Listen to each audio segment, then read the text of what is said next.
नमस्कार मित्रों, जैसा कि मैंने कमिट किया था 12 ज्योतिर्लिंग का एक सीरीज चालू करूंगा।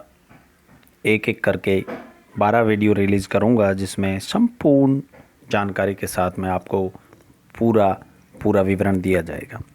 आज शुरुआत करता हूं श्री सोमनाथ से।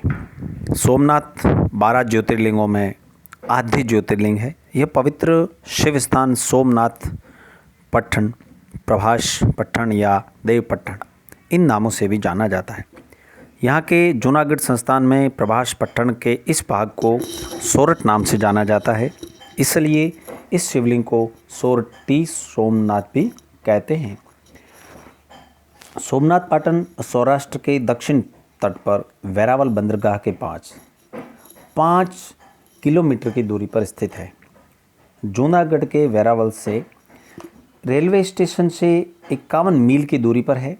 सोमनाथ को पश्चिमी पवित्र धाम माना जाता है।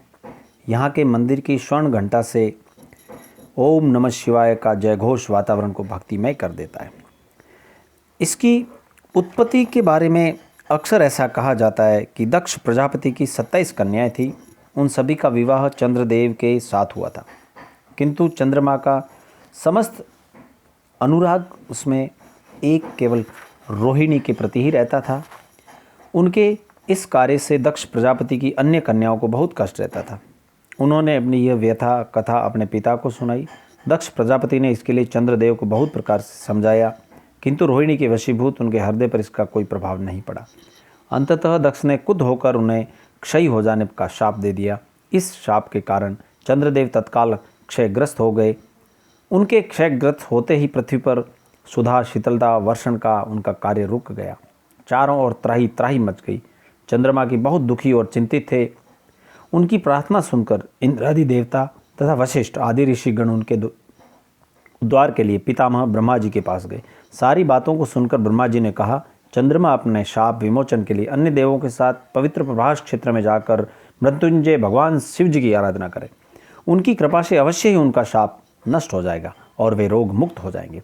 उनके कथनानुसार चंद्रदेव ने रोहिणी के साथ प्रभास क्षेत्र में आकर अंडाकृति स्पर्श लिंग की आराधना शुरू की। उनकी घोर तपस्या से प्रसन्न होकर शिवजी ने चंद्रदेव को वरदान दिया, हे चंद्रदेव, तुम शोक ना करो, मेरे वर से तुम्हारा शाप मोचन तो होगा ही, साथ ही साथ प्रजापति दक्ष के वचनों की रक्षा भी हो जाएगी। कृष्ण पक्ष में प्रतिदिन तुम्हारी एक एक कला क्षीण होगी, किंतु पुनः शुक्ल पक्ष में उसी क्रम से तुम्हारी एक एक कला बढ़ जाए करेगी। इस प्रकार प्रत्येक पूर्णिमा को तुम्हें पूर्ण चंद्र तो प्राप्त होता रहेगा। इस वरदान के बाद ब्रह्मा जी ने चंद्र को रोहिणी के हाथों शिवलिंग की स्थापना करवाई। चंद्र को इस स्थान पर पुनश्च अपनी प्रभा प्राप्त हुई, इसलिए इसे प्रभाव क्षेत्र कहते हैं। इस शिवलिंग को चंद्र ने यानी सोम ने स्थापित किया, इसलिए इस शिवलिंग को सोमनाथ कहते हैं। लिंग स्थापना के समय चंद्र ने जिस स्पर्श लिंग की उपासना की, उस पर ब्रह्माशिला रखकर उस ब्रह्माशिला पर शिवलिंग की स्थापना की। देवताओं ने उस स्थान पर सोमेश्वर कुंड की स्थापना की। इस कुंड में स्नान कर सोमेश्वर ज्योतिर्लिंग के दर्शन पूजा से पापों से मुक्ति मिलती है। सोमनाथ का ऐतिहासिक महत्व। ऐसा ये पुराण प्रसिद्ध स्थान केवल सौराष्ट्र गुजरात में ही नहीं बल्कि संपूर्ण भारत में प्रख्यात है। इसके अपार वैभव के बारे में मुसलमान इतिहासकारों ने कहा है कि सोमनाथ की नित्य पूजा के लिए काशी का गंगाजल और कश्मीर के फूल लाए जाते थे। मंदिर को 10,000 गांव इनाम में मिले थे। भाविक लोग भगवान के आगे द्रव्य अर्पण करते थे। मंदिर में भगवान की नित्य उपासना के लिए 1000 ब्राह्मण तैनात थे। यात्रियों के क्षौर कर्म करने के लिए 300 नाई थे। मंदिर में नृत्य गायन के लिए 350 नृत्याज्ञा थी। मंदिर का सभा मंडप रत्न जटित खंभों पर खड़ा था। मंदिर की प्रचंड घटा को 200 मण की स्वर्ण श्रृंखला थी। देवस्थान का भंडार स्वर्णालंकार लंकार हीरे और अपाम धन से भरा हुआ था। ऐसे पवित्र और ऐश्वर्य संपन्न सोमनाथ मंदिर को यवनों की बुरी नज़र लग गई।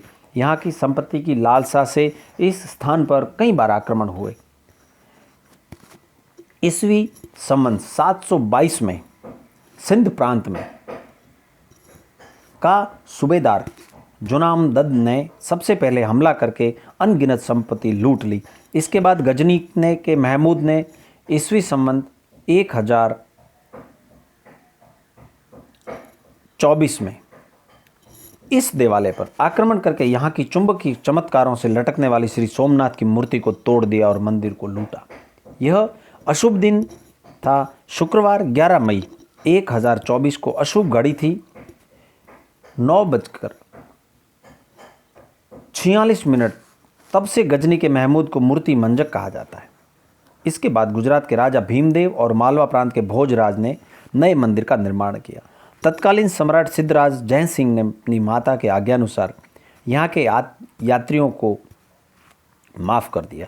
इसके बाद गद्दी पर आए राजा कुमारपाल ने अनहिलपुर से सोमनाथ तक पैदल चलकर मंदिर के विस्तार की सारी व्यवस्था की।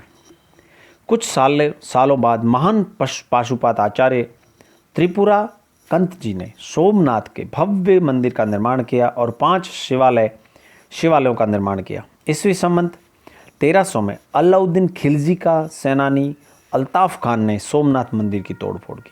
इसके बाद चुड़ासन घराने के राजा महिपाल ने इसका पुनर्निर्माण करवाया। ईस्वी संवत 1390 में पहला मुजफ्फर शाह, ईस्वी संवत 1490 में मोहम्मद बेगड़ा और 1530 में दूसरे मुजफ्फर शाह ने इस मंदिर का विनाश किया। ईस्वी संवत 1801 में औरंगजेब ने इस पवित्र मंदिर को तोड़वाकर वहां मस्जिद बनवाई।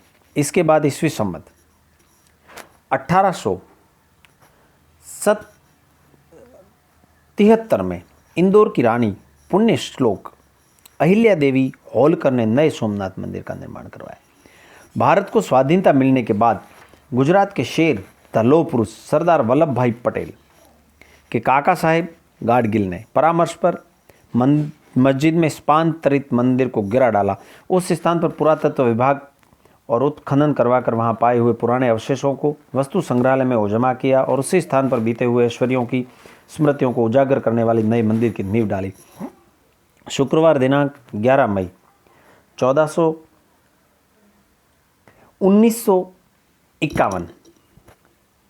1951 में सुबह 9:43 पर भारत के तत्कालीन राष्ट्रपति डॉक्टर राजेंद्र प्रसाद के शुभ हाथों से तथा वेद मूर्ति तर्क तीर्थ लक्ष्मण शास्त्री जोशी के पौरोहित्य तले श्री सोमनाथ ज्योतिर्लिंग की प्राण प्रतिष्ठा उसी ब्रह्मशिला पर अपार उत्साह और शांति से की गई।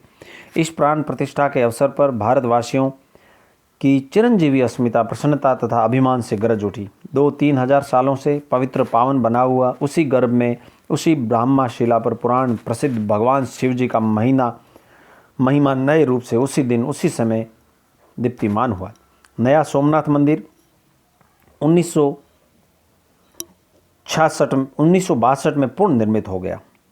1970 में जामनगर की राजमाता ने अपने स्वर्गीय पति के नाम से यहाँ दिग्विजय द्वारा बनवाया, जिसका उद्घाटन सत्य साईं बाबा ने किया। इस द्वार के पास राजमार्ग है तथा पूर्व में सरदार पटेल की प्रतिमा है। इस आद्य ज्योतिर्लिंग ने करोड़ों शिव भक्तों के मन में अपना अटूट स्थान बनाया है। कई बार इस मंदिर का विध्वंस हुआ परंतु यहाँ की श्रद्धा नष्ट नहीं हुई। इस बात का जीता जागता उदाहरण यह सोमनाथ मंदिर है। सोमनाथ मंदिर की रचना पौराणिक कथानुसार राजा सोमराज ने सोमनाथ का मंदिर सोने के, रावण ने चांदी से, श्री कृष्ण ने लकड़ी से और अनहिलवाड़ के राजा भीमदेव ने पत्थरों से बनवाया था। नवनिर्मित सोमनाथ चालुक्य वास्तुशैली का उत्तम उदाहरण है। इसका शिखर 145 फीट ऊंचा है। शिखर का गोलाकार कलश 10 टन का है। ध्वज दंड 38 फीट लंबा और 1 फीट घेरे का है। मंदिर के गर्भगृह में उसी ब्रह्मशिलाकार पर विराजमान शिव का दर्शन लेने समय समय पर हजारों साल पुराना इतिहास आंखों के सामने आता है और अपने कर्तव्य की याद दिलाता है। नवनिर्मित यह मंदिर भारतीय वास्तुकला का उत्तम नमूना है। मुख्य मंडप, सभा मंडप और गर्भगृह इन तीनों हिस्सों में बटा यह मंदिर जितना भव्य उतना सुंदर भी है। मंडपों की दीवारें उत्तम शिल्प कृतियों से सजी हैं। मंदिर के तीनों भागों पर 3 शिखर हैं। श्री क्षेत्र सोमनाथ के अन्य मंदिर और अन्य दर्शनीय स्थान। सोमनाथ जी के दर्शन के पहले यात्री त्रिवेणी संगम पर जाकर स्नान करते हैं। हिरण्या और कपिला यह 2 छोटी नदियां समुद्र को मिलती हैं। सरस्वती गुप्त की है। समुद्र का पानी नदियों के मुख में आने के कारण त्रिवेणी संगम पर पानी खारा है।